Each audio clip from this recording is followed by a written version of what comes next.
dia, meus irmãos. Que a graça e a paz do nosso Senhor Jesus Cristo esteja conosco. Amém? Hoje é um assunto que não é muito distante da nossa realidade. Todo mundo aqui participa de culto, né? Praticamente a vida inteira, e se não participa praticamente a vida inteira, pelo menos todo domingo a gente está aqui, se não for todo domingo é 2 semanas, 1 semana, 3 semanas, mas nós participamos do culto, certo? Mas o que é culto? O que caracteriza um culto como agradável a Deus? Será que o culto que nós prestamos, o culto público, junto com os nossos irmãos, é um culto agradável a Deus? Já parou para pensar nisso? Porque muitas vezes a gente vem semana após semana para a igreja, cultuar ao nosso Deus, mas a gente nunca para pensar o que a gente está fazendo. Durante o culto mesmo, ou refletir na nossa semana. Por isso que hoje nós iremos ver sobre o culto agradável a Deus. É uma proposta simples, uma proposta direta, mas que é dividida em 4 sessões diferentes, certo? Então, primeiro a gente vai ver o que é culto, qual é a definição de culto. Depois a gente vai ver dentro da Bíblia, em vários textos bíblicos, em várias partes e histórias, os exemplos de culto, tanto do Antigo Testamento, quanto no Novo Testamento, e também nos dias de hoje, até a gente chegar aos dias de hoje. Na terceira sessão, nós veremos o culto agradável a Deus. E aí eu já peço que você abra o texto bíblico aí de Romanos capítulo 11.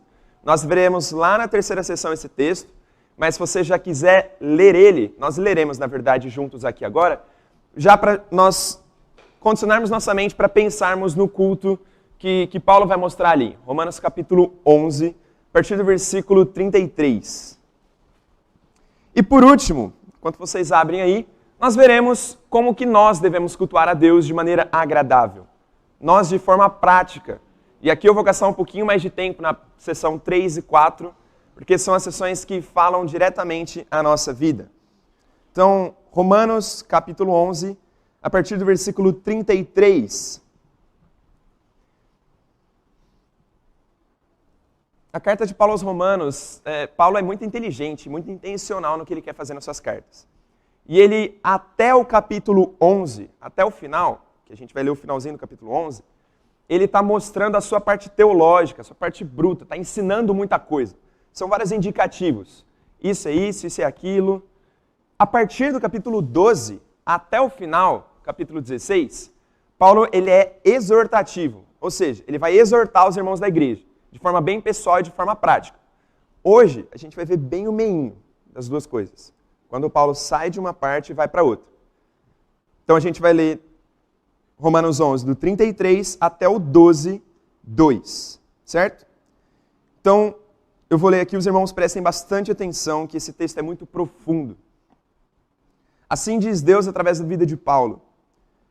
Ó profundidade da riqueza, tanto da sabedoria como do conhecimento de Deus.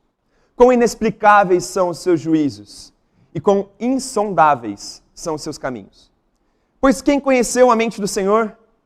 Ou quem foi o seu conselheiro? Ou quem primeiro deu alguma coisa a Deus para que isso lhe seja restituído? Porque dele, e por meio dele, e para ele são todas as coisas. A ele seja a glória para sempre. Amém. Portanto, irmãos, pelas misericórdias de Deus, peço que ofereçam o seu corpo como sacrifício vivo, santo e agradável a Deus. Este é o culto racional de vocês. E não vivam conforme os padrões deste mundo, mas deixem que Deus os transforme pela renovação da mente, para que possam experimentar qual é a boa, agradável e perfeita vontade de Deus. Feche os seus olhos junto comigo, vamos orar a esse Deus. Grandioso Pai, obrigado por mais um dia de vida. Obrigado a Deus porque o Senhor é bom em todos os momentos. E pelo doce nome de Cristo Jesus nós somos salvos. E nós estamos aqui hoje para aprender, ó Deus, da Tua palavra, para ouvir a Tua voz, ó Deus. E por isso que nós pedimos a Tua orientação, para que nós possamos entender o que o Senhor mesmo quer falar a nós através desse texto, ó Deus. Obrigado porque o Senhor transforma os nossos corações e te pedimos que o Senhor mude um pouquinho mais hoje tanto a nossa mente quanto o nosso coração.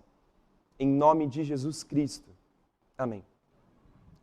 Vamos lá então para a nossa primeira sessão, o que é culto. Eu peguei aqui basicamente duas definições, uma no dicionário de Oxford e outra no dicionário de teologia, no breve dicionário de teologia. Primeira, no dicionário de Oxford, culto é uma homenagem de caráter religioso ao que se considera divino ou sagrado. Também é conjunto de atitudes e ritos pelos quais se adora uma divindade.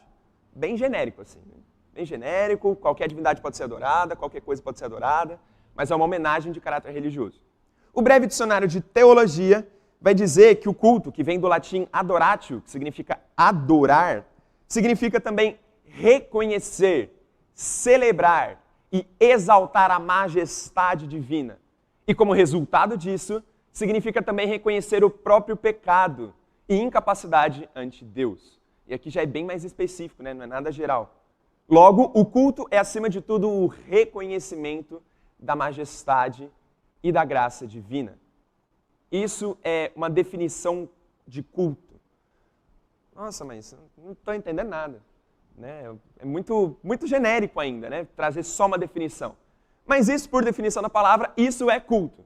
Outra coisa não é culto. Isso é culto. Mas por isso que a gente precisa já passar para a próxima sessão, a sessão número 2, para nós vermos os exemplos de culto. Porque não basta a gente saber e pegar uma definição de culto e, beleza, então vamos embora aqui agora, já acabou. Mas é importante que a gente veja os exemplos de culto começando lá no Antigo Testamento, certo? É importante a gente voltar lá atrás. E o primeiro culto que nós vemos, que a gente vai ver aqui hoje, né? Tem mais, eu não peguei todos os exemplos bíblicos, mas aqui nós temos o culto dentro do Éden, certo? Lá já tinha culto, gente. E o Éden era um lugar especial, porque nele Deus se encontrava com a humanidade. Eu li um artigo do reverendo Daniel Santos, e ele vai dizer que o Éden não era um lugar para o ser humano habitar. Deus não criou o ser humano para ficar no Éden. Tanto que ele fala assim, multiplicai-vos e enchei o quê? O Éden? Não, enchei a terra. Então, o ser humano ele não foi criado para estar no Éden. Mas no Éden era onde Deus conversava com o homem. Ali era um templo, onde o homem se encontrava com Deus e podia adorar Ele. E, como diz esse mesmo artigo, ele vai dizer que lá no Éden, o culto do Éden dispunha de um estatuto, ou seja, instruções específicas a serem seguidas pelo homem, certo? Para expressar amor e obediência a Deus. Você vai fazer isso, você não pode fazer isso. Também dispunha de sacramentos, ou seja, a árvore da vida e a árvore do conhecimento do bem e do mal, certo? Era algo comestível, assim como a Santa Ceia que a gente tem hoje, certo? Que é um sacramento. O que mais? Dispunha de pregação. A gente vê que a voz era ouvida no jardim. Deus conversava com o seu povo, que no caso ali era só Adão, certo? Adão e Eva ali. O que mais? Dispunha de discipulado. Deus caminhava, era uma caminhada mútua ali do Criador com a sua criatura. E também dispunha de um único caminho para a vida, o caminho da árvore da vida. Tudo isso, a gente pode ver que são os elementos de um culto. E ali o homem adorava a Deus, dentro do Éden. Mas a gente vê também que é um culto porque o homem se recusa a adorar a Deus e adora a ele mesmo. A gente vê a primeira profanação do culto ali. Triste, né? Já desde o começo a gente já tem a profanação do culto, quando o pecado entrou ali. Mas, agora eles foram expulsos do Éden, nós temos o culto fora do Éden também. Nós temos os cultos do lado de fora também. E pelos textos bíblicos nós vemos que esse culto ao Senhor era um culto familiar, não era uma pessoa só, assim como no Éden não era uma pessoa só, aqui era um culto familiar e centralizado no altar também. Lá em Gênesis capítulo 4, você não precisa abrir, mas se você quiser, é bom, tá bom? Lá em Gênesis 4, Deus e a família se encontravam e havia sacrifícios de gratidão. E também, se você for lá em Jó capítulo 1, se você lembrar disso, Jó, ele fazia sacrifícios de expiação pelos pecados dos seus filhos. Jó é um patriarca, então está mais ou menos nesse contexto. Então a gente vê isso. Fora do Éden também tem do culto, com sacrifícios. Deus descia, Deus chamava eles à adoração e eles respondiam isso.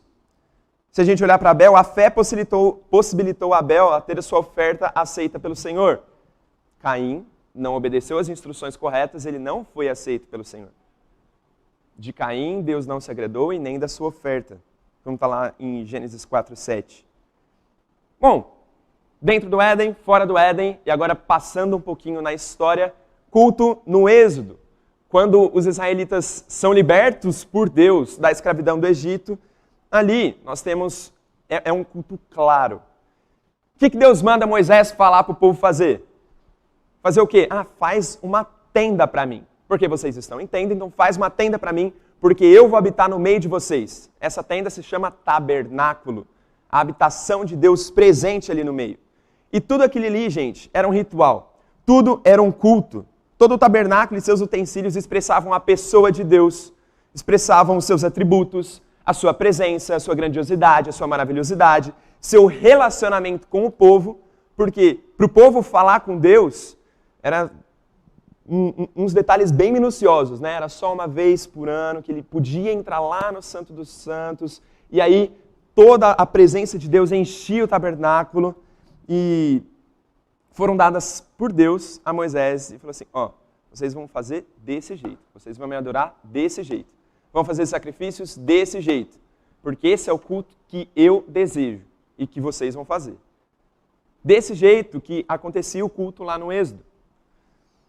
Um outro pastor, o pastor Silas Aburlato, em um artigo da Ultimato, ele vai associar alguns utensílios a alguns elementos imprescindíveis do culto. Por exemplo, a arca e a mesa dos pães que tinha dentro do tabernáculo retratam Deus como rei, como senhor e como provedor do seu povo. E quando nós temos a nossa leitura bíblica aqui, especialmente os Salmos, nós vemos isso. Dentro do nosso culto, Deus sendo exaltado como rei, como senhor, como provedor.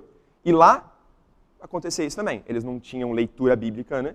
Não tinha a nossa Bíblia, mas eles tinham isso também. O que mais? As lâmpadas que tinham lá, a direção de Deus. Lâmpada para os meus pés é a tua palavra. Eles já tinham isso também. O incenso, o local das intercessões do povo. Certo? Ali, as orações. Tudo isso representava dentro do tabernáculo. E o que mais? O altar. O lugar de derramamento de sangue. A confissão de pecados que nós temos hoje é semelhante a isso. Porque nós pedimos o quê? Perdão a Deus. Nós confessamos o nosso pecado. Eles não pediam perdão a Deus assim, não. Eles pegavam um cordeirinho e era desse jeito que acontecia. Mas era um culto. Não diferente do que a gente tem hoje. Entendam, é bem diferente, mas tinha os mesmos elementos. Certo? Vamos passar para frente então, o culto na monarquia, indo agora para os reis. O culto teve algumas mudanças, mas a essência sempre foi a mesma. O povo, de novo, o povo ia reunido para a adoração ao Senhor. Eles tinham que sair, cada um das suas casas, uma vez por ano, se reunir no templo que ficava em Jerusalém. A orientação para o serviço sacerdotal, ou seja, os sacerdotes, ainda era válida. Ainda tinha sacrifício. Então eles não mudaram muito o culto, mas agora eles tinham que sair das suas casas, porque Deus agora habitava no templo e não mais na tenda. Por quê? Porque o povo não morava mais em tenda também, certo? Então tudo isso estava acontecendo. As prescrições foram dadas por Deus por meio de Davi, a respeito de grupos de corais, grupos de instrumentistas, tudo isso tinha ali no culto de Israel. E era um culto participativo também, as pessoas participavam bastante. Os dias de festa que tinha, as procissões, os sacrifícios, exigiam sempre o envolvimento com Deus e o adorador também. O adorador ele tinha que fazer alguma coisa nesse culto, sempre participativo também, certo? Os cultos eram grandes eventos com todo o povo reunido. Todo o povo se reunia em Jerusalém uma vez por ano para poder cultuar a Deus. Vamos passar para frente. Culto agora no exílio. Depois do período de monarquia, certo? Que o reino se dividiu, o reino do norte e o reino do sul, agora eles estão exilados. Até mesmo quando era impossível adorar a Deus, tinha culto. E aqui eu já coloco aqui também o culto no pós-exílio. certo? Dentro do exílio e também fora. A gente sabe que na época do exílio não tinha sacrifício, não tinha como, não tinha templo, não tinha sacerdócio, não tinha como fazer nada disso. Mas mesmo em meio ao caos, mesmo em meio à desesperança e ao temor daquele povo, Deus envia profetas, como Ezequiel, para encorajar o seu povo. Só você pegar a sua Bíblia e ler o livro de Ezequiel que você vai perceber isso. E o encorajamento que Deus está querendo dar para o seu povo é assim, ó, voltem a me adorar. Porque Deus é fiel à sua aliança, até em meio a todo o caos. Venham e me cultuem, mesmo quando não dá. E aí isso tudo prova pra gente que existiu culto ali no meio. Mesmo que, né, não tinha um templo, não tinha alguma coisa assim, mas desse período nasceu aquele grupo de israelitas que se reuniam no exílio, chamado sinagoga. Lá no período do Novo Testamento, a sinagoga vai existir, surgiu nesse período. Agora no culto pós-exílico, certo? Quando o povo de Israel voltou para o exílio babilônico, houve um retorno à lei de Deus. Eles acharam a Torá de novo, eles acharam os rolos e começou a ser lida para o povo. Vai fazer uma reforma no culto daquele povo. A gente está passando muito rápido, gente, porque tem muita coisa para tratar, certo? Então, o templo foi restaurado, foi reconstruído, os sacerdotes voltaram à atividade, eles estavam voltando o culto, os sacrifícios voltaram, as ofertas tornaram a ser feitas. Então, tudo isso eles estavam tentando resgatar aquele culto. Mas aqui a gente vê o início do chamado judaísmo, ou seja, o ambiente social, cultural, político, religioso que a gente vê no Novo Testamento. Certo? O pano de fundo no Novo Testamento é esse culto que estava sendo formado no período pós-exílico, onde o povo começou a retornar às tradições, voltou a fazer culto, voltou a fazer as coisas, e aí se tornou o judaísmo que a gente vê lá na frente, certo? Nesse período, aqui no culto pós-exílio, a gente tem 3 ênfases básicas no culto. É o sábado, guardar o sábado muito bem, a circuncisão dos homens e as leis alimentares. Parece com alguma coisa que a gente vê no Novo Testamento? Parece, né? Mas a gente nem chegou lá ainda, a gente está chegando. Tanto que agora a gente vê o culto no Novo Testamento. Todo esse pano de fundo de culto que foi instituído por Deus, Deus chamava o povo à adoração, agora vem passando os anos da história e esse culto parece que vai se perdendo um pouco por conta do exílio. Aí ele praticamente morre, mas Deus não deixa morrer. Aí vai lá, ó, então voltem a me adorar. Reconstrói o templo, volta a fazer sacrifícios, volta a fazer tudo isso. E aí agora o culto, ó, está acontecendo. Mas o culto no Novo Testamento, ele parece que é um pouco diferente de tudo isso. Porque era um pouco deturpado, eles tinham que guardar os sábados. Os fariseus, para vocês terem uma noção, para não trabalhar no sábado, eles levantavam, os mais radicais, tá, gente? Eles levantavam os dedões assim, ó. Porque o dedão no chão significa trabalho, então eles precisavam levantar os dedões assim, ó. Ficavam andando assim. Imagina isso? Mas isso é culto? Não, não é culto. Mas eles estavam cultuando. Foi deturpado o culto no Novo Testamento. Mas, quando nós vemos os textos bíblicos da origem da igreja no cristianismo, e agora a gente usa a palavra igreja, né? A gente vê lá em Atos 2, 46 e 47 assim: diariamente perseveravam unânimes no templo. Ó, unânimes aonde? No templo. Eles ainda iam para o templo. Partiam o pão de casa em casa e tomavam as suas refeições com alegria e singeleza de coração. Isso é a origem da igreja, tá, gente? Louvando a Deus e contando com a simpatia de todo o povo. Enquanto isso, o Senhor lhes acrescentava dia a dia os que iam sendo salvos. Nós vemos os elementos do culto cristão nos primeiros séculos. O que nós vemos? Eles continuaram a participar no culto do Templo de Jerusalém. Eles acrescentaram uma refeição agora cristã, certo? Especial na casa dos irmãos. Eles comiam, né? Comer é muito bom sempre. E aos poucos eles foram entendendo que os sacrifícios do templo não eram mais necessários. Por quê? Porque Cristo tinha vindo. Cristo tinha vindo e até Cristo participou das sinagogas e tudo mais. Mas agora eles estavam entendendo que Cristo era o sacrifício perfeito. Não precisava mais de sacrifício porque Cristo era o Cordeiro de Deus. E aí, nessa época, era muito presente o ensinamento dos apóstolos, porque os apóstolos, eles andaram junto com Jesus. E aí eles estavam passando os ensinamentos do próprio Deus para o povo. Então, com a morte e a ressurreição de Jesus, os apóstolos eles começaram a pregar sobre a ressurreição de Jesus. Essa boa nova. Olha a pregação da palavra aí. Isso não é culto? Sim, é culto. Nós vemos nessa época também a ação do Espírito Santo guiando as pessoas. Os fiéis em comunidade, como um só corpo, partilhando o pão, indo de casa em casa. Aqui o Espírito Santo guiando todos eles, unindo todos eles, para a glória do Pai. Foi nesse período que o culto começou a acontecer no domingo, porque era no sábado. Aguardem o sábado. Mas Jesus foi lá e ressuscitou no domingo, e o culto agora era para relembrar a morte, mas a ressurreição de Jesus. Era para isso o culto agora. Então, para que a gente faz no sábado? Vamos fazer no domingo. E foi nesse período que começou a ser no domingo e até hoje, né? Então, a gente também relembra tudo isso. Era com o propósito de relembrar o que Deus tinha feito pelo seu povo. Onde Cristo se oferece como sacrifício definitivo, mas que ressurge para dar vida e vida em abundância para os seus filhos. Mas agora a gente vê o culto também espalhado pelas cartas que vêm pela frente. As cartas de Paulo, as cartas gerais, tudo mais. Nós temos essas características dentro do contexto bíblico do culto que acontecia nos primeiros séculos também. Século I, século II, certo? Então a gente tinha leitura e pregação da palavra, a gente vê em Colossenses 3,16, a gente vê em 2 Timóteo 4,2 também. A gente vê que tinha oração, a gente vê que tinha hinos e cânticos espirituais. Então, acontecia o culto ali.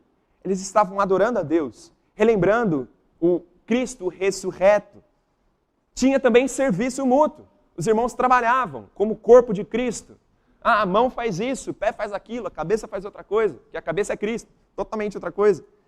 Tudo isso se caracterizava o culto cristão na igreja primitiva, nos primeiros séculos da igreja. E por conta da perseguição, eles não conseguiam fazer muita coisa, porque eles não tinham liberdade de fazer tudo isso. Então, provavelmente, tudo isso, eles partilhavam pão de casa em casa e tudo mais, não era assim, nossa, vamos comer lá? Bora lá na minha casa? Não, era tudo na surdina, tudo debaixo dos panos, até a gente chegar no culto depois do mundo bíblico, no mundo que a gente tem hoje. Aonde a Bíblia se encerra, a gente começa a história, certo? A história do mundo, se é que a gente pode dizer assim, mas na história da igreja, o culto foi mudando muito. E aqui eu vou passar bem rápido para a gente chegar até os dias de hoje, tá bom, gente? A liturgia no segundo e no terceiro século, ela manteve muito da singeleza, muito da origem do primeiro século. Mas ela se tornava cada vez mais formal, cada vez mais fria, à medida que eles iam começando a viver tempos de paz. No terceiro século, com o advento de Constantino, o Império Romano se tornou cristão, eles não eram mais perseguidos. Então o que acontece? O culto começou a ficar mais frio, estranho, ficou mais direto. Não, vamos fazer isso, isso e aquilo. Agora no quarto século, o sacerdotalismo começou a ser aplicado. Ou seja, uma pessoa importante para representar ali, certo? Com bispos e até padres. A liturgia da palavra ainda é valorizada, mas a Eucaristia já é encarada como um sacrifício. Ou seja, Cristo sendo sacrificado de novo. Estranho, né? O bispo de Roma se eleva em autoridade em relação a todos os outros, todas as outras pessoas. Então ele agora é a autoridade suprema dali. E aí que a Igreja Católica começa a se tornar a Igreja Católica que a gente conhece. Ela se deturpa bastante do cristianismo original. Aqui eu coloquei, vocês não vão enxergar, tá, gente?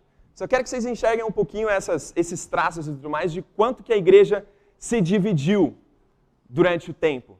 Ela foi se dividindo e também a liturgia foi se dividindo. O culto foi se dividindo, certo? Aqui, onde o culto é o que a gente viu todo esse histórico até chegar a esse ponto, com liturgias que não são mais definidas, né? Depois da Reforma Protestante, né, nós viemos para um lado, e o catolicismo foi para o outro.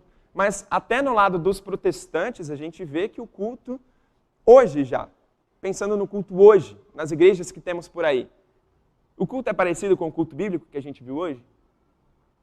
É muito diferente, porque agora o propósito do culto não é adorar a Deus com os irmãos, mas é sugar os irmãos enquanto a gente fala que eles estão adorando a Deus, sugar o dinheiro deles, sugar tudo deles, certo?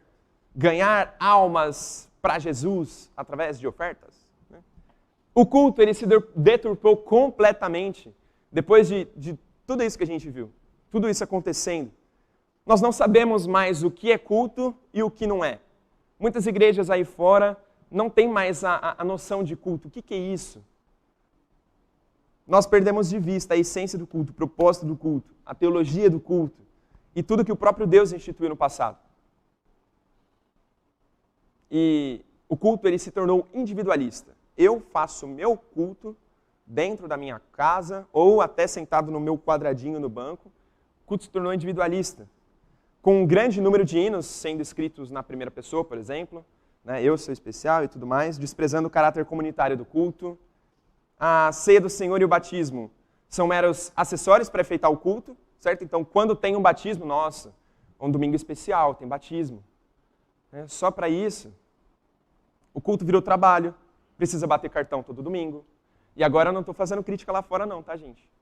É para nós aqui, da Igreja Presbiteriana de Indaiatuba. Quem aqui só vem para o culto porque precisa, né? Os meus pais, eles me ensinaram a vir ao culto sempre e não faltar, né? Não estou fazendo crítica a eles, isso é importante, façam isso com seus filhos. Mas e agora quando a gente é grande? E agora quando a gente pensa por si só? Será que a gente continua batendo cartão, né? Eu preciso vir porque senão eu vou perder a salvação. Ah não, mas eu não perco a salvação, mas senão o pastor vai brigar comigo, né? O culto ele ficou vazio, gente. A gente não sabe mais o que está acontecendo. A gente não participa dos cânticos. A gente senta calado, levanta calado, não canta, senta calado de novo, escuta a pregação calado, vai embora calado, sem falar com ninguém. E aí? O culto ele se tornou leve, ele perdeu a noção de adoração ao Senhor. Lá no passado, lá no culto no Êxodo, todo mundo morria de medo de onde Deus estava. Porque era risco de morte mesmo. E quando a gente canta Deus está aqui, aleluia, cadê o temor? Deus está aqui. E aí? A santidade é o mesmo Deus que estava lá, ele está aqui. Cadê o temor? Não o temor de morte, mas o temor da grandiosidade de Deus, da maravilhosidade de Deus. Cadê o compromisso que nós temos com o Senhor? O Deus que inunda o templo, lá de Isaías 6, ele está aqui. Deus está no seu santo templo. Agora. E muitas vezes a gente perde a noção, vasculhando alguma coisa que mandaram no WhatsApp, no meio do culto. A gente sai para beber água porque está com muito sono. E aí? Aonde está o nosso culto hoje? Não estou falando de igreja pentecostal e igreja católica, estou falando daqui, da gente. Onde está aquele culto do Éden? Onde Deus agia e o homem respondia em adoração. Onde está o temor do Senhor ao entrar no tabernáculo? Onde está o esforço e o ânimo de peregrinar por muitos e muitos quilômetros a pé para chegar no templo de Jerusalém e adorar a Deus? Será que a gente tem todo esse esforço? Onde está Cristo Jesus ressuscitado em nossos cultos e a alegria que Ele dá? Gente, a alegria da salvação deveria inundar o nosso coração quando a gente chega aqui. Mas a gente chega e fica... Ai, que música ruim. Nossa, o pastor ele já pregou isso, de novo ele está falando isso, de novo. Por mais que a gente viu tudo isso aqui, e é uma crítica à igreja brasileira, à igreja mundial e à nossa igreja em si, eu volto a perguntar, o que é culto então? Aonde a gente se perdeu e o que a gente precisa voltar? O que nos faz vir para cá todos os domingos às 6 horas da tarde? O que faz a gente vir para cá? Ah, e eu não estou falando da escola dominical não, tá? Estou falando do culto público mesmo, que a gente tem uma vez por semana. O que te fez vir nos últimos 20, 30 anos, 40, 50 anos? É de se pensar, gente, porque o culto ele se perdeu com o passar dos anos. E por isso que nessa próxima sessão, nós veremos o culto agradável a Deus. O que é um culto agradável a Deus? E aí eu peço para que você olhe o texto bíblico de novo, que a gente acabou de ler. Esse texto, como eu disse, ele encerra toda a parte teológica e ele vai abrir a parte prática. E O texto que a gente leu a partir do versículo 33 é um hino de Paulo. É um cântico. Romanos 11, 33. Preste bastante atenção. Olha a profundidade da riqueza. Tanto da sabedoria como do conhecimento de Deus. Quão inexplicáveis são os seus juízos e quão insondáveis são os seus caminhos. Pois quem conheceu a mente do Senhor? Ou quem foi o seu conselheiro? Ou quem primeiro deu alguma coisa a Deus para que isso lhe seja restituído? Porque dele, e por meio dele, e para ele são todas as coisas. A ele seja a glória para sempre. Amém. É forte, né, gente? Quando nós olhamos isso e... Será que a gente consegue falar exatamente isso que Paulo está falando? Depois de apresentar o Evangelho de Deus, e aqui eu trouxe um esbocinho, de novo, não é para você conseguir ler todas as coisas ali, tá? Mas esse é um esboço de toda a carta de Romanos, e depois de apresentar o Evangelho de Deus, a ira de Deus, a graça de Deus, a promessa de Deus e o plano de Deus, agora Paulo apresenta a transformação de Deus, certo? A transformação não de Deus, mas que ele faz em nós, certo? Por isso que nós leremos nesse texto que o culto só é agradável, primeiro, porque é dádiva divina. O culto é uma dádiva divina, como a gente vê nesse texto que nós acabamos de ler. Eu coloquei ali, mas a gente já leu, certo? Depois de explicar em 11 capítulos a respeito da unidade, certo? Por quê? O que estava acontecendo na igreja lá aos romanos? Eles estavam brigando muito entre eles, certo? Então tinha judeus, que agora eram judeus cristãos, convertidos ao cristianismo agora, e também tinham gentios, pessoas que não eram da linhagem judaica e que também estavam participando dos cultos, participando da mesma igreja. Os judeus que, eles falavam assim, não, mas a gente é a raça que Deus escolheu lá antes de vocês existirem. Nós somos mais especiais. E os gentios falaram assim, não, mas agora somos todos unidos em Cristo. Ah, não, mas não pode acontecer isso. E Paulo, agora ele manda essa carta com 16 capítulos, falando assim, ó, vocês precisam ser unidos. Por isso que Romanos 1,16, lá no comecinho, ele fala, porque não me envergonho do evangelho, porque é o poder da salvação de Deus para todo aquele que crê. Primeiro do judeu e também do grego. Está falando assim, ó, todos agora em Cristo Jesus são salvos. Não importa a sua raça, a sua língua, a sua nação, nada. Todos. Só que eles estavam se dividindo. Por isso que, depois de explicar esses 11 capítulos a respeito da unidade, Paulo encerra sua teologia de Romanos com esse hino. Um hino que exalta a grandeza de Deus, exalta a dádiva divina, o presente que Deus dá ao seu povo, que é o quê? Que é o culto. O culto é um presente que Deus nos dá. O conhecimento e a sabedoria de Deus espantam Paulo, como a gente vê ali. Ó a profundidade da riqueza, tanto da sabedoria como do conhecimento de Deus. Quão inexplicáveis são os seus juízos e quão insondáveis são os seus caminhos. Tudo que Deus faz, Paulo fala, é inexplicável o que Deus está fazendo. É incalculável tudo isso. E aí, para confirmar ainda mais esse argumento, que Deus é muito maior do que a gente consegue imaginar, ele coloca algumas perguntas, 3 perguntas bem retóricas. Eu quero que você pense agora como que você responderia essa pergunta. Pois quem conheceu a mente do Senhor? Quem conheceu a mente do Senhor? É uma pergunta retórica, a gente sabe a resposta. Ninguém conheceu a mente do Senhor. Ou quem foi o seu conselheiro? Ninguém foi o conselheiro de Deus. Ninguém. Ninguém ajudou a Deus a fazer alguma coisa. Ou quem primeiro deu alguma coisa a Deus para que isso lhe seja restituído? Ninguém. Ninguém. Ninguém explica o que Deus está fazendo, o que o Deus faz. Quem explica aqui o porquê que Cristo Jesus morreu por mim, por você? Quem explica isso? O que você tem de bom para ser alvo do amor de Jesus Cristo? Nada. Paulo ele quer enfatizar isso justamente porque agora no versículo 36 ele vai dizer o seguinte, depois de exaltar a Deus e falar assim, ninguém é igual a Deus, ninguém faz nada igual a Deus. Ele fala, porque dele, e por meio dele, e para ele são todas as coisas. Porque de Deus vem o vosso culto, o nosso culto aqui.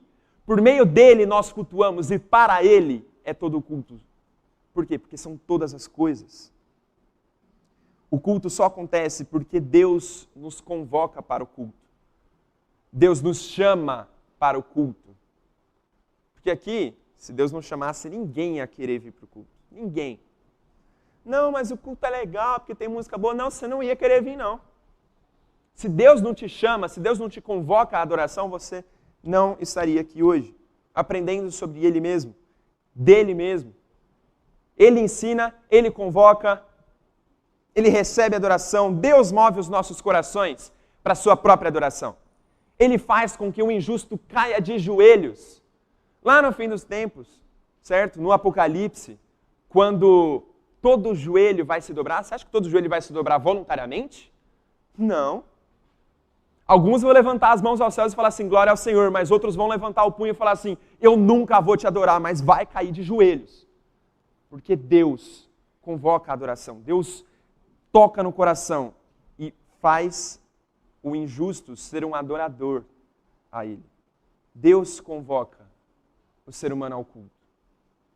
Cada um de nós aqui é convocado todos os domingos por Deus a estar aqui às 6 horas da tarde. Deus convoca ao culto. E isso é um conceito, às vezes, errado que a gente tem de culto, né? E por isso que eu faço um aviso importante aqui.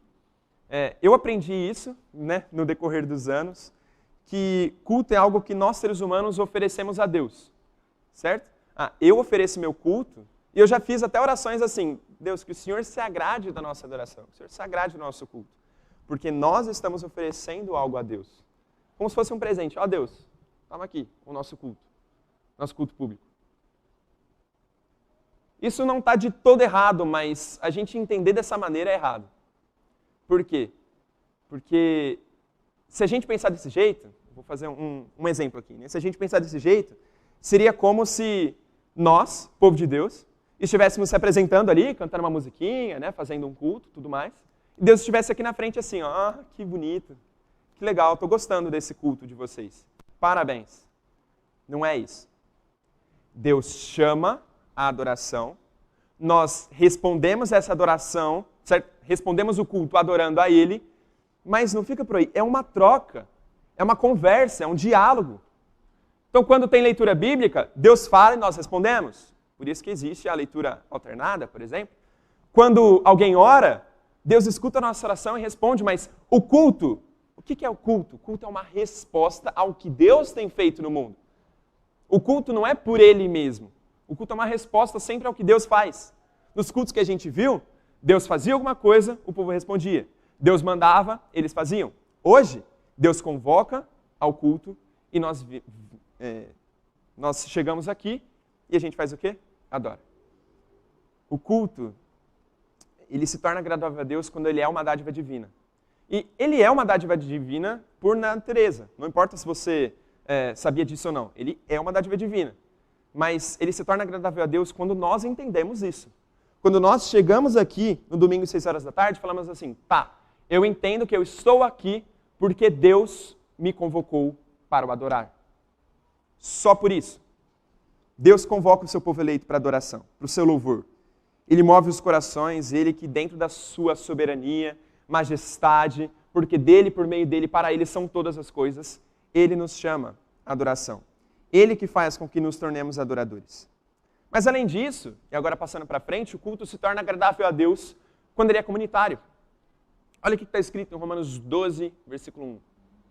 Portanto, irmãos, pelas misericórdias de Deus, peço que ofereçam o seu corpo como sacrifício vivo, santo e agradável a Deus.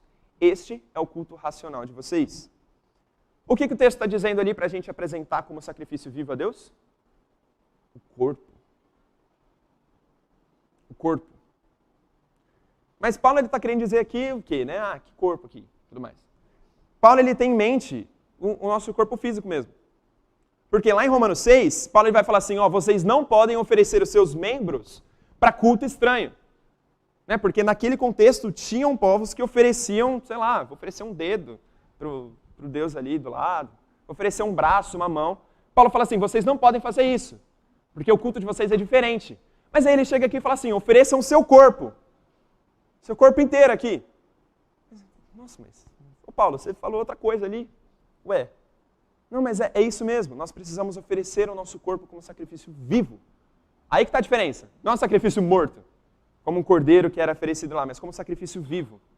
Ou seja, eu vou morrer para mim mesmo. O que o próprio Jesus diz? Tome a sua cruz e siga-me. Cruz liga direto com a morte, né? Nós precisamos morrer para nós mesmos para oferecer um culto a Deus, como nosso corpo, como sacrifício vivo, santo e agradável a Deus. Mas, além de Paulo usar essa palavra, certo? Na carta aos Romanos, como corpo físico, ele vai usar essa palavra também ali na frente como o corpo de Cristo. Olha o que está escrito em Romanos 12, um pouquinho para baixo aí, versículos 4 e 5. Um pouquinho para baixo no texto. Porque assim como num só corpo temos muitos membros, ele não está falando mais do corpo aqui, ó, mas é a mesma palavra no original. Assim como num só corpo temos muitos membros, mas nem todos os membros têm a mesma função, assim também nós, embora sejamos muitos, somos um só corpo em Cristo e membros uns dos outros. Paulo está falando assim, ó, agora vocês são o corpo de Jesus.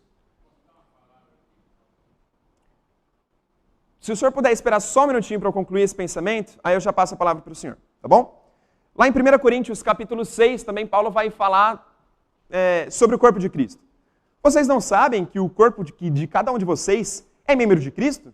Ou seja, ele está falando assim, ó, vocês têm um corpo individual, que precisa ser sacrifício vivo a Deus, mas vocês não sabem que o corpo de vocês pertence ao corpo de Cristo?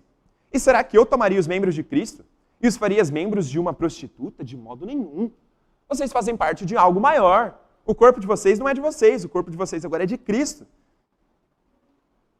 Certo?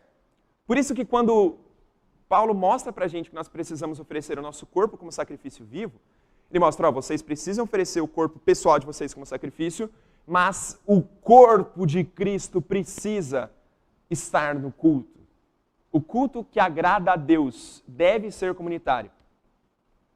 Ele deve ser na presença de outras pessoas, em comunhão. E mais para frente eu vou mostrar para vocês qual é a importância gigante da gente fazer isso. Porque tem várias implicações práticas até, mas aqui eu não quero dar spoiler porque lá na frente a gente vai ver, certo? Mas é extremamente importante que nós entendamos que o culto agradável a Deus deve ser comunitário. Deve estar presente dos membros do corpo de Cristo. Certo? Deixa eu ver o que o irmão ele vai agregar a gente. Interessante que lá no Velho Testamento, o discípulo estava à beira do tanque de Jacó e apareceu a mulher prostituta. E quando ela saiu dali, porque os próprios apóstolos reclamaram de Jesus, daquele ato, uma prostituta. E na genealogia de Mateus, tem Raabe também, que é uma prostituta. Na genealogia de Jesus. Agora, Deus é Espírito. Importa que os seus adoradores adorem em Espírito ou em verdade. Isso aqui é uma casa. Isso aqui é uma casa, não é um templo. O templo somos nós, o templo do Espírito Santo. Se o Espírito de Deus não habitar em mim, o que é que eu sou? Não sou nada. Eu sou uma carne morta. Aí que está o problema. Aqui todos são membros do corpo de Cristo. Que está reunido aqui, são membros do corpo de Cristo. E nós estamos adorando Ele em espírito e em verdade. Sim. Não é por causa desse tempo que nós viemos, não. É para reunir entre irmãos. Sim. Que Deus abençoe. Amém. Desculpa a palavra. Não, tá tranquilo, porque isso é uma consideração extremamente importante que a gente precisa fazer. O corpo é independente disso aqui, ó.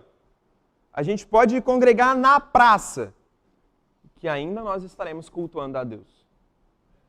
Certo? Então, isso é o segundo aspecto de um culto agradável a Deus. E o culto agradável a Deus ele só se torna agradável a Deus porque, em terceiro lugar, é racional. Olha o que o texto diz. Portanto, irmãos, pelas misericórdias de Deus, peço que ofereçam o seu corpo como sacrifício vivo, santo e agradável a Deus. Esse é o quê? O seu culto racional. O culto racional de vocês. Diferentemente do que vemos aí fora, em várias igrejas que apelam à emoção, gente, eu achei absurdo isso. E várias pessoas com quem eu compartilhei isso eu também acham absurdo. Eles estavam cantando Black Eyed Peas dentro da igreja para apelar ao povo. Assim, não, vamos pular. Eles estavam cantando assim, estava em inglês, né? I got a feeling, eu tenho o sentimento que hoje vai ser um dia muito bom. Isso é uma música popular lá, lançada acho que em 2009, dentro da igreja. Dentro da igreja. E estava todo mundo assim pulando, se alegrando. Nossa, aquela luz, aquele show, aquela fumaça e tudo. E você olhava para a cara das pessoas e as pessoas estavam assim, levantando as mãos e tudo mais. Eu creio que muitos deles não estavam nem sabendo o que eles estavam fazendo. O que eles estavam adorando, como eles estavam fazendo isso, o que eles estavam cantando. Eles estavam cantando em inglês num culto aqui no Brasil. O que está acontecendo, gente? Paulo ele vai dizer, e isso é palavra de Deus, que o nosso culto precisa ser racional. Não um culto despertado pelos sentimentos ou pelas emoções do coração. Paulo ensina que é um culto racional, ou seja, feito com a mente, com a razão. E eu não estou dizendo que a gente precisa... O ensinamento do gnosticismo, lá nos primeiros séculos, dizia que pelo conhecimento nós alcançaremos a vida eterna. Não é isso. Não é conhecimento, é razão. Ou seja, a gente precisa entender o que está acontecendo. Entender o que está acontecendo. Pé no chão e falar assim, tá, o que está acontecendo dentro do nosso culto? Certo? Porque os irmãos sabem aqui que as nossas atitudes elas são muitas vezes moldadas pelas nossas emoções. Né? Quando você está muito bravo, você solta alguma coisa que você não quer soltar. Né? Quando você está muito triste, às vezes você não pensa direito o que está acontecendo na vida. Não é verdade? As emoções, elas mudam um pouquinho o jeito que a gente encara o mundo. Por isso que Paulo vai dizer que o nosso culto é racional.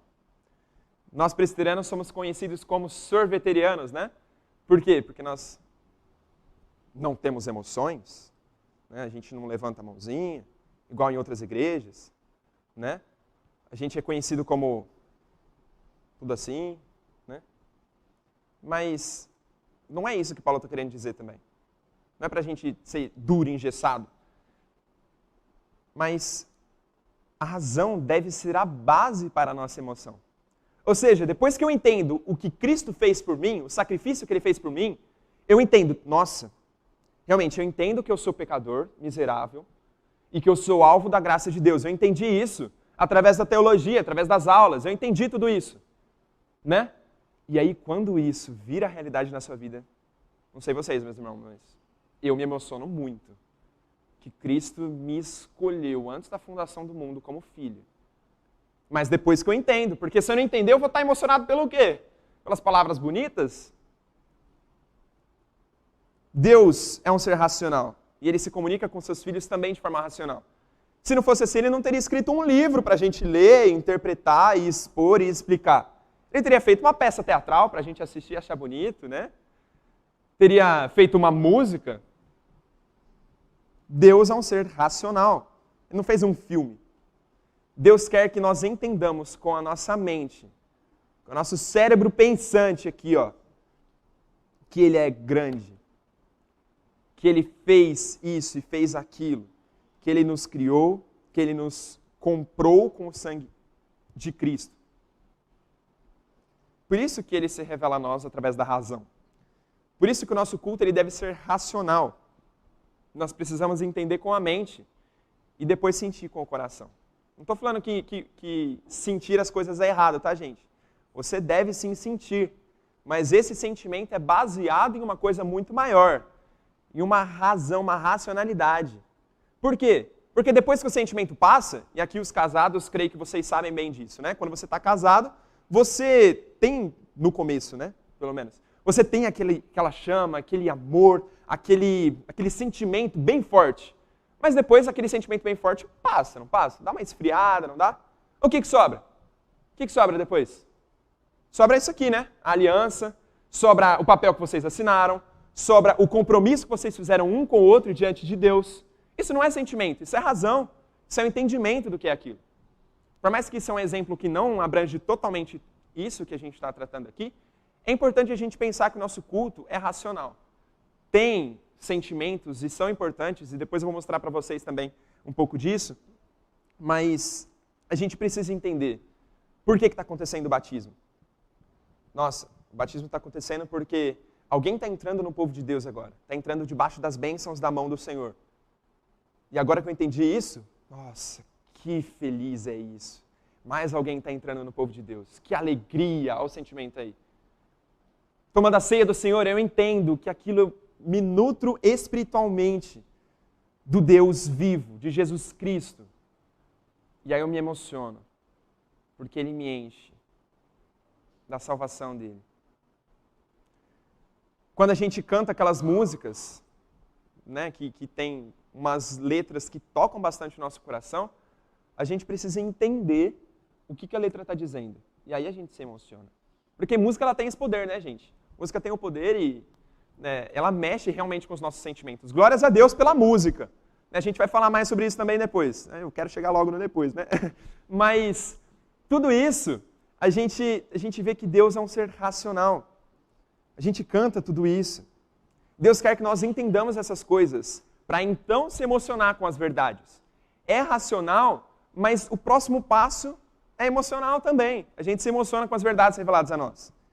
Quem não se emociona ao entender que nós somos filhos de Deus? Não é verdade? Que Jesus nos ganhou a vida eterna e nada muda isso. Que Deus é fiel com suas promessas. A gente precisa se emocionar com a palavra de Deus. Por isso que nós temos a exposição da palavra. Para a gente entender, praticar, aplicar na nossa vida. E às vezes a gente se emociona, sim, mas depois que a gente entende e a emoção passa, a razão fica, certo? O culto agradável a Deus, então, ele deve ser racional. E aí, quando o culto é racional, a emoção também é despertada. Mas ele tem que ser racional. Ele tem que ser explicativo, o culto. Porque quando você não entende nada do que está acontecendo, você não entende, e aí? O que muda na minha vida? Eu não entendi nada do que o texto bíblico está dizendo. Por isso que a gente tem a exposição das Escrituras, para explicar a Bíblia. Né? Porque quando a gente está lendo, nossa, mas eu não entendi nada aqui, o que está escrito aqui. Né? Mas é um culto racional, que a gente precisa entender. Mas, além de o culto agradável a Deus ser uma dádiva divina, comunitário e racional, ele só é agradável a Deus quando ele é gerenciado pelo próprio Deus. Ali, eu esqueci de mudar o texto, tá, gente? Ele serve também, né? Mas o texto é o versículo 2 do Romanos 12. E não vivam conforme os padrões deste mundo, mas deixem que Deus os transforme pela renovação da mente, para que possam experimentar qual é a boa, agradável e perfeita vontade de Deus. Vou ler de novo. Não vivam conforme os padrões deste mundo, mas deixem que Deus os transforme pela renovação da mente, para que possam experimentar qual é a boa, agradável e perfeita vontade de Deus. Quando a gente olha para essa frase, não vivam conforme os padrões deste mundo, no português a gente perde um pouquinho do tempo grego, né? Que ele tem umas nuances um pouquinho mais aguçadas, assim, né? Num sentido mais aproximado do grego, a gente pode ver esse texto como não se deixem conformar. Seria um pouco na voz passiva, assim, sabe? Eu não posso me conformar, mas eu não posso me deixar conformar. Outras coisas conformarem a minha cabeça. Certo? Eu não posso ser alheio a tudo e, nossa, né? Estou me conformando com isso, puxa vida, estão me mandando coisas. O que mais? Essa noção de passividade também está presente naquele deixem que Deus os transforme. Creio que na versão de vocês está escrito transformai-vos, né? Quem está usando a revista atualizada está transformai-vos. Mas na Nova Almeida atualizada, eles já mudaram para deixem que Deus os transforme. Por quê? Porque no tempo grego, está na voz passiva esse verbo. Então, não é assim, vocês se transformem. Não, é deixem ser transformados. Ou seja, né, alguma coisa vai transformar vocês. E aqui na Nova Almeida eles já traduzem como deixem que Deus os transforme, numa ideia passiva. O culto que é agradável a Deus era gerenciado pelo próprio Deus. Ele vai guiando as coisas. Ele vai moldando as coisas. Ele faz com que nós não nos conformemos com este século. Ele faz com que nossa mente seja transformada. Ele faz com que nós experimentemos qual é a boa, agradável e perfeita vontade de Deus. Ele faz com que nós cultuemos a Ele. Se não fosse por Ele, nós não iríamos querer vir aqui, como eu já disse antes. E como que Deus faz isso? Isso é um detalhe importante. Como que Deus gerencia o culto? Tudo isso. Antes de responder essa pergunta, é importante ressaltar o objeto da renovação de Deus. O que Deus está renovando? O que está aí? A mente. Deus está renovando a nossa mente. Deixe que Deus renove a sua mente. Não é o coração, não é a carne, não é o corpo, e sim a mente. O RH de todo o nosso corpo. Novamente aqui o culto racional. Destacado isso, então, como ele gerencia o culto? Através da nossa mente, através do corpo de Cristo, pensante. É através disso, da nossa mente renovada, que está experimentando com a boa, agradável e perfeita vontade de Deus. Como que o corpo, ou seja, como que nós temos a mente renovada pelo próprio Deus? Através das Escrituras, através da palavra viva do próprio Deus, através do culto, da exposição das Escrituras, porque o culto é uma troca, certo? Deus ele chama, nós respondemos, Deus explica, nós entendemos. Tudo isso é uma troca dentro do culto. É através do culto, das exposições das Escrituras, da leitura bíblica, que nós somos transformados. A nossa mente é transformada. O culto se torna agradável a Deus. Porque, primeiro, ele é uma dádiva do Senhor. Segundo, porque ele é comunitário. Terceiro, porque ele é racional. E terceiro, porque ele é gerenciado pelo próprio Deus. O Deus está guiando todas as coisas.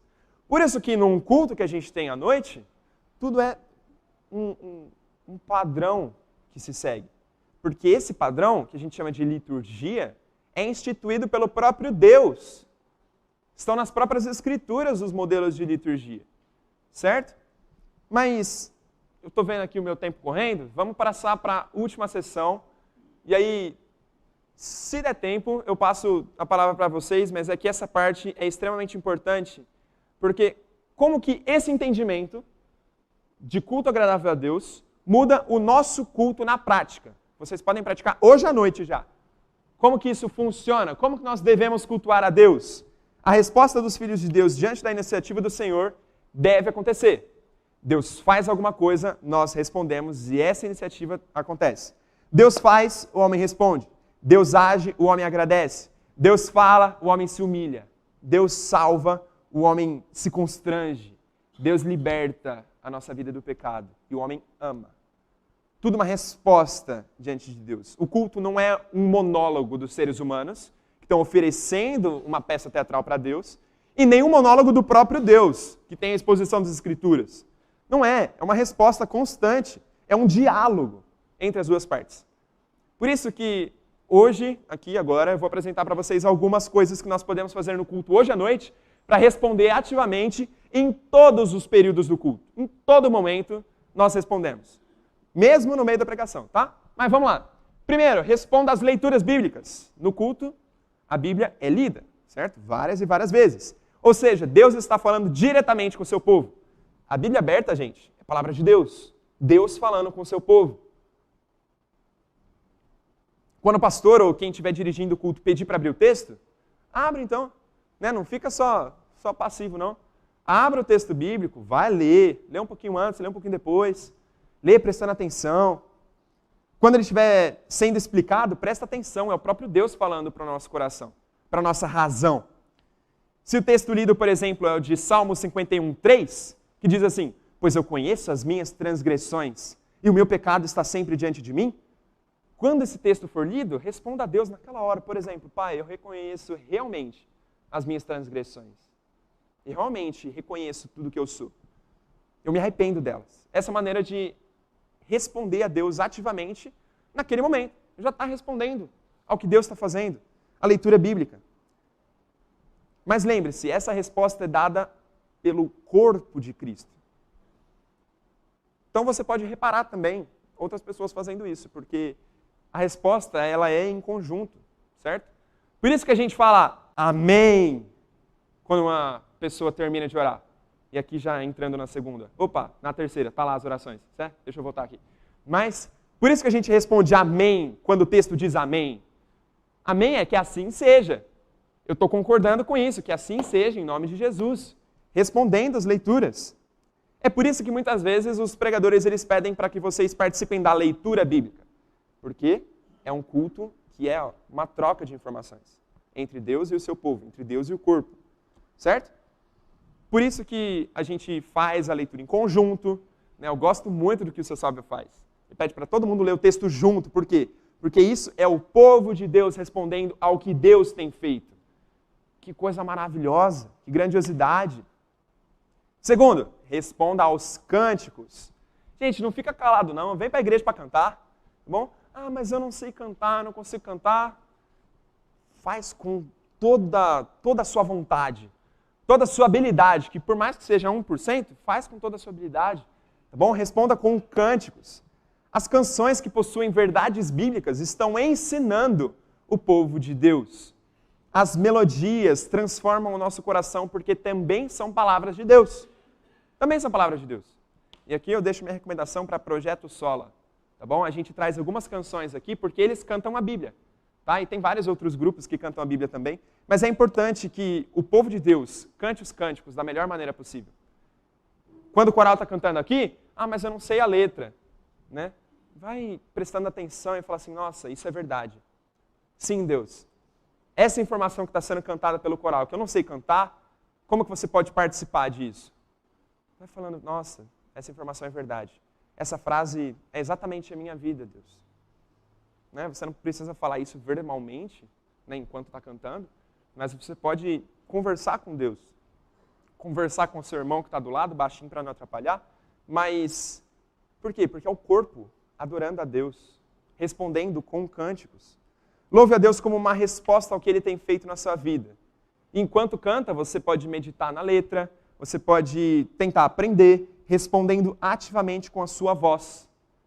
Respondendo ativamente com gestos, respondendo ativamente com olhares, respondendo ativamente olhando para o seu redor e olhando. Tem um coral de santos salvos por Deus cantando nesse momento. E aí eu falo a importância dos cânticos um pouquinho mais ainda. Na ressurreição dos mortos, ou seja, quando todos nós estivermos com Cristo, alguns ministérios vão acabar, né? A evangelização não vai ter mais, não vai existir, não precisa, certo? Missões transculturais não vão existir também, não precisa. Mas o que vai continuar? O canto. O canto congregacional vai continuar eternamente. Só que é um ensaio, tá, gente? A gente está ensaiando para cantar eternamente ao lado de Deus. O próprio Paulo, lá em Efésios 5, ele vai dizer sobre os cânticos. E não se embriaguem com vinho, pois isso leva à devassidão. Mas deixem-se encher do Espírito. Como que ele se enche do Espírito? Falando entre vocês com salmos, hinos e cânticos espirituais. Cantando e louvando com o coração ao Senhor. Como que enchemos o nosso coração? Cantando uns aos outros. Cantando uns aos outros com hinos, com cânticos, com salmos espirituais. Cantados e entoados pela igreja, pelo corpo, pela comunhão. O canto congregacional é um ato de amor, porque nutre a vida dos seus irmãos. E Deus se agrada do canto. O próprio Deus ele se alegra quando o seu povo canta em unidade. Está escrito lá em Sofonias capítulo 3, versículo 14. Cante, ó filha de Sião, grite de alegria, ó Israel. Alegre-se e exulte de todo o coração, ó filha de Jerusalém. Está falando isso porque ele falou assim, eu vou libertar vocês, então cante. Reaja ao que eu estou fazendo nesse mundo, cantando com a sua voz. Por enquanto nós estamos apenas ensaiando, mas um dia nós iremos cantar eternamente. Cante, não seja apenas um ouvinte, solte a voz. Desafinada, pode soltar a voz desafinada, tá, gente? Não tem problema, mas cante. Bom? Cante. Responda às orações. No meio do culto, o pastor pede para algumas pessoas orarem, certo? A pessoa vem aqui, pega esse microfone, ou pega aquele, mas a pessoa vai orar, certo? É importante, meus irmãos, e agora eu estou falando para quem vem aqui orar e também para quem escuta. Para quem vem orar, ore no coletivo, certo? Não fala assim, essa é a minha oração. Fala, essa é a nossa oração. Por quê? Porque você está como corpo, respondendo ao que Deus faz. É uma oração coletiva, uma oração comunitária. Certo? E aí, quando nós estamos aqui escutando essa oração, você escuta uma informação na oração que fala assim, nossa, né, isso é verdade. Amém. Não é baixinho mesmo. Eu escuto alguns irmãos fazendo isso, e isso é extremamente encorajável. Por quê? Porque nós estamos respondendo às orações. Certo? E é por isso que a gente fala o quê? Amém. No final. A gente fala amém. Que assim seja. Essa oração é a minha oração, é a nossa oração como corpo a Deus. Que assim seja, eu concordo, é isso mesmo. Responder às orações que são feitas durante o culto faz com que nós participemos do culto não como ouvintes, certo? Nós não somos ouvintes nesse culto. Nós não somos passivos durante o culto. Todos nós temos que adorar a esse Deus. Senão você não faz parte do culto.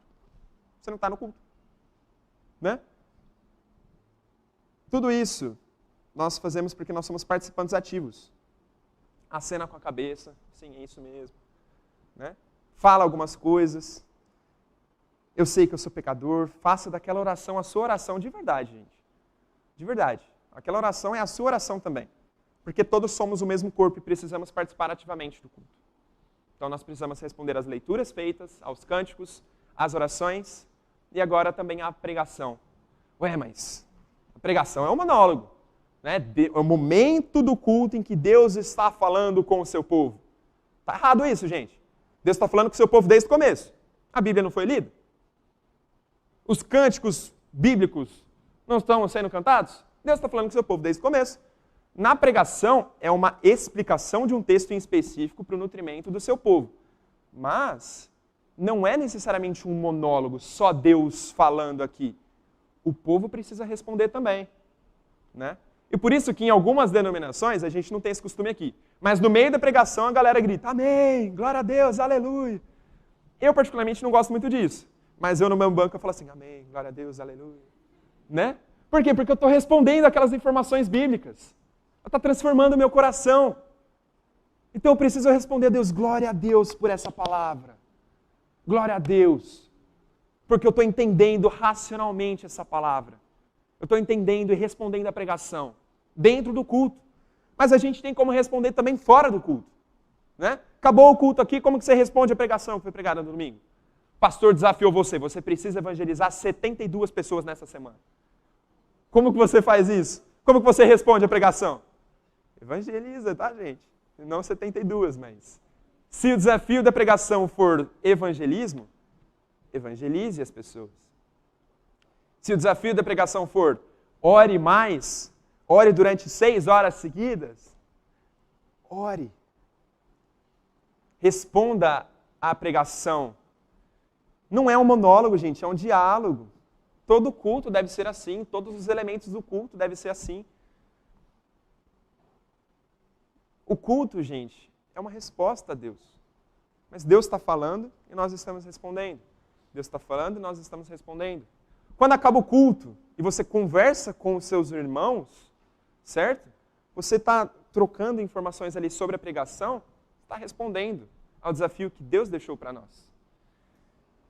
Se o desafio foi evangelizar, evangelize. Se foi chorar, chore rios de lágrimas. Se for se arrependa de todo o coração. Mesmo, gente, de verdade. Hoje à noite, na pregação, responda, gente. Responda, praticando aí, né? Amém. Amém. Mas, gente, isso é verdade, gente. De verdade. Nós não somos espectadores do culto. Nós, como corpo, estamos cultuando a Deus. Porque Ele nos convoca à adoração e Ele participa do culto. Nós participamos do culto. Deus está aqui. Aleluia. Tão certo quanto o ar que eu respiro. Tão certo quanto a manhã que se levanta. Tão certo como eu te falo e podes me ouvir. Todos nós estamos aqui adorando ao mesmo Deus, cultuando ao mesmo Deus que está aqui. E Ele precisa ser respondido. Tá bom? Todos os atos de culto precisam ser uma resposta. Concluindo então, gente, que eu extrapolei no horário aqui. Eu sei que o conteúdo da aula foi extenso, tá? ali tem um quadro ali, né? Primeiro a gente viu o que é culto, depois os exemplos de culto, depois o culto agradável a Deus e como nós devemos cultuar de maneira agradável a Deus. Mas foi extremamente necessário. E pode ser que eu não tenha falado nenhuma novidade para vocês aqui. Mas entender essas verdades, gente. Entender as verdades do que é um culto e que o culto é uma resposta ao que Deus está fazendo. E é uma resposta constante, um diálogo entre Deus e o seu povo. Muda a nossa concepção de culto, muda a maneira com que nós nos comportamos dentro do culto. Muda a nossa razão. Então, quando a gente chegar aqui hoje à noite, gente, para o culto, certo? Venham com isso em mente. Venham com isso em mente, certo? Agora a gente vai passar para a parte de dúvidas. Não sei se tem como falar muitas dúvidas, mas vamos fazer algumas considerações aí, rapidinho. Tem uma consideração ali do seu Paulo.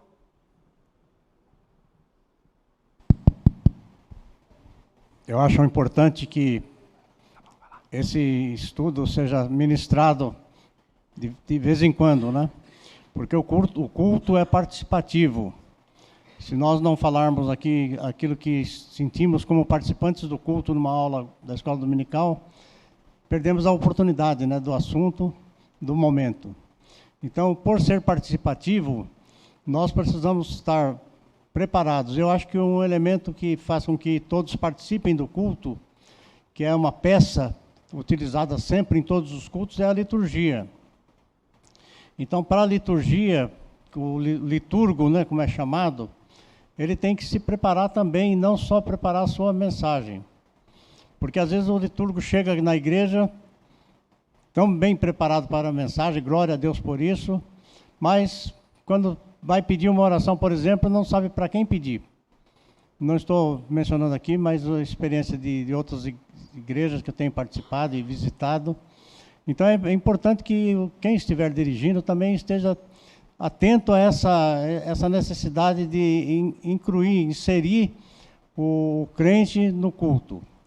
Porque muitas vezes há igrejas que se caracterizam por espaços onde pessoas que não participam mesmo, não serão chamadas para participar, procuram se sentar ali, fica mais escondido, mais à vontade.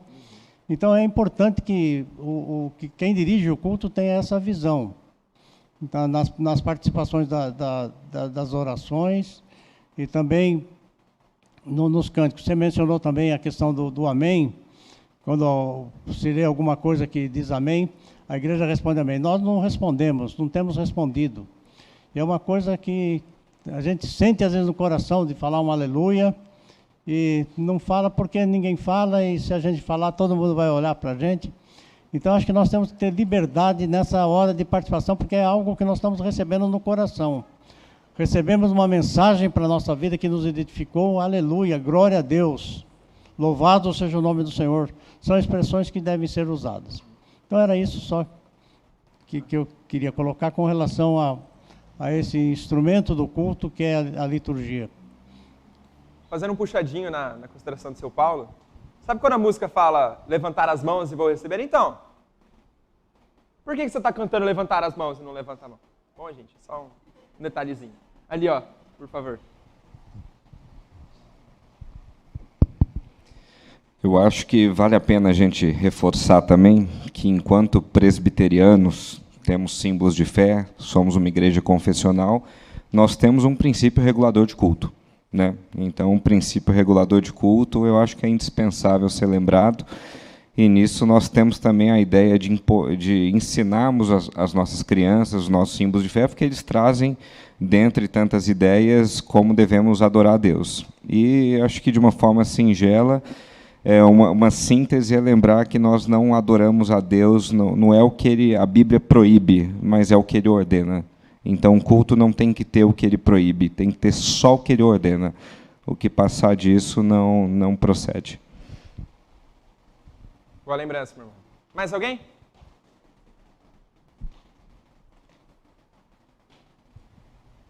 Só falar uma coisa rapidinho, foi muito legal a aula, né? E uma coisa também que me chama a atenção é a questão, um momento que a gente participa bastante, que nem você falou, que é no cântico. E às vezes a gente traz aquela ideia de um culto introspectivo.